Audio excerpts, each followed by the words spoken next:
Welcome to The Explainer. Let's dive right into things today. We're looking at a plant that absolutely, literally stops you in your tracks. I am talking about the Alocasia Frydek. If you have ever seen one in person, you know exactly what I mean, right? It's got those deep, dark, velvety green leaves with electric, glowing white veins. Just pure jungle drama. But it definitely has a bit of a reputation as a diva in the houseplant community. You know, the kind of plant that drops a leaf if you just look at it wrong? Well, today we're going to demystify that intimidating reputation and show you exactly how to make this stunning plant thrive in your very own home. Here's our roadmap for today's explainer. We're breaking this care manual down into 6 clear steps. First, meet the jungle diva. Second, setting the perfect environment. Third, soil, water, and feeding. Fourth, pruning and propagation. Fifth, troubleshooting common problems. And finally, pro tips for success. Let's get to it. Section 1. Meet the jungle diva.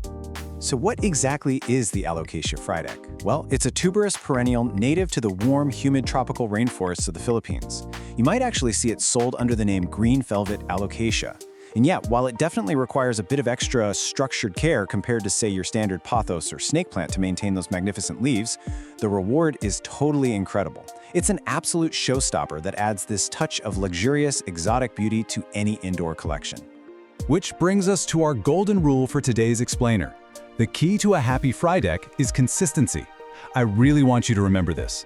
Success with this plant isn't about being born with some magic green thumb. Not at all. It is entirely about creating consistent, stable environmental conditions that mimic its natural habitat. If you can provide stability and avoid wild swings in your care routine, this diva will reward you endlessly. Section 2. Setting the perfect environment. Look at that target humidity range, 60 to 80%. This is absolutely non-negotiable if you want perfection. Seriously, high humidity is the biggest secret to keeping a Frydek happy. Think of it like a high-end daily spa treatment for your plant. If your air drops below this range, you are on a fast track to those dreaded brown crispy leaf edges. You can hit these numbers pretty easily though. Use a room humidifier, place the pot on a pebble tray, or group it tightly with other humidity-loving plants to create a nice little microclimate. Beyond humidity, we got to talk about foundational lighting and temperature. You want bright, indirect light. An east-facing window is usually the absolute sweet spot. The crucial point here is to avoid harsh, direct sunlight. Direct sun will quickly scorch those beautiful velvety leaves and fade their amazing color. Temperature-wise, keep things cozy, right between 65 and 85 degrees Fahrenheit. It's vital that you protect it from cold drafts, AC vents, or leaky windows. If temperature drops below 60 degrees, this plant is going to be highly stressed. Section 3. Soil, water, and feeding. Now this is tricky because both overwatering and underwatering can cause your plant's leaves to droop or wilt. So how do you know which is which? Well, overwatering usually shows up with yellowing lower leaves and a mushy stem base, while underwatering leaves the topsoil completely bone dry. The absolute golden rule here: always physically touch the top 1 to 2 inches of the soil before you water. Literally stick your finger in there. If it's dry, give it a thorough soak. If it's still wet, wait. Letting it sit in soggy soil is a guaranteed recipe for root rot. And speaking of healthy roots, let's talk about soil. Standard indoor potting soil on its own is way too dense. It'll hold way too much water and just suffocate the root system. Instead, you want to whip up this ideal DIY chunky soil mix. Take equal parts of a high-quality potting mix, perlite, and orchid bark.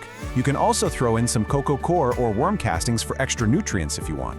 This creates an airy, chunky texture that drains really quickly, but still retains just enough moisture for the plant to drink.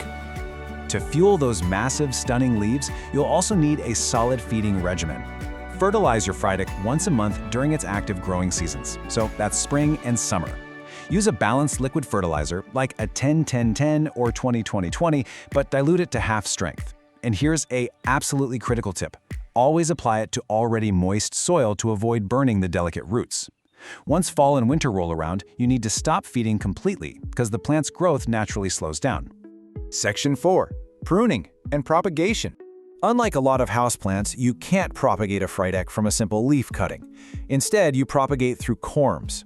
When you repot your plant, you'll likely find these little bulb-like corms hiding in the soil, right attached to the root system. Gently detach them and peel off that brown, papery outer layer. That helps them sprout faster. Then, nestle them in moist sphagnum moss or perlite and cover them with a plastic dome to trap in that high humidity we talked about. Keep them in a warm, bright spot and just wait. It requires some patience, sometimes weeks or even months, but growing brand new baby plants this way is incredibly rewarding. Section 5. Troubleshooting common problems. Okay, let's look at the most common freakouts you might face with this diva. If you see brown, crispy edges, your air is simply too dry. Pump up that humidity immediately. If you spot fine, delicate webbing underneath the leaves, you've got spider mites. They thrive in dry conditions, so wipe the leaves down and again, increase the moisture in the air. Now what about yellowing leaves? While it certainly can mean you're overwatering, please don't panic immediately. It's completely normal for this plant to shed its oldest, lowest leaf to redirect energy when a new leaf is emerging. But what if it's not just one old leaf? What if it's the middle of winter and your Frydek is suddenly dropping all of its leaves, one by one, until there's literally nothing left in the pot but dirt? This is a massive pain point. It causes so many frustrated owners to mistakenly throw their plants right in the trash. The most important thing I can tell you today is, don't throw it out. Your plant is likely not dead, it is just entering winter dormancy. Because of the lower light and colder indoor temperatures in the winter, the Alocasia Frydek will sometimes naturally retreat back into its underground tuber to conserve energy. As long as that tuber in the soil feels firm and not mushy, the plant is still very much alive.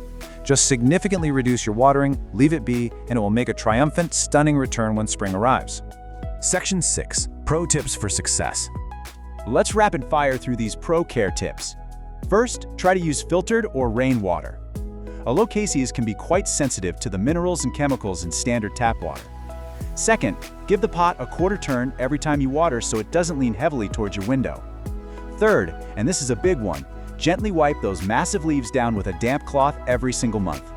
Not only does this keep them looking vibrant and stunning, but it removes dust, helps the plant photosynthesize much more efficiently, and allows you to inspect for pests early. Finally, don't rush to repot. They actually like being slightly root-bound, so stick to repotting only every 1 to 2 years. Which brings us to our final thought for this explainer. Now that you know the secrets, are you ready to master the most rewarding diva of the jungle?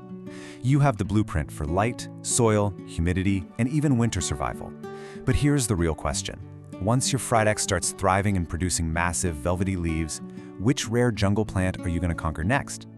Thanks for joining me on The Explainer today, and happy growing.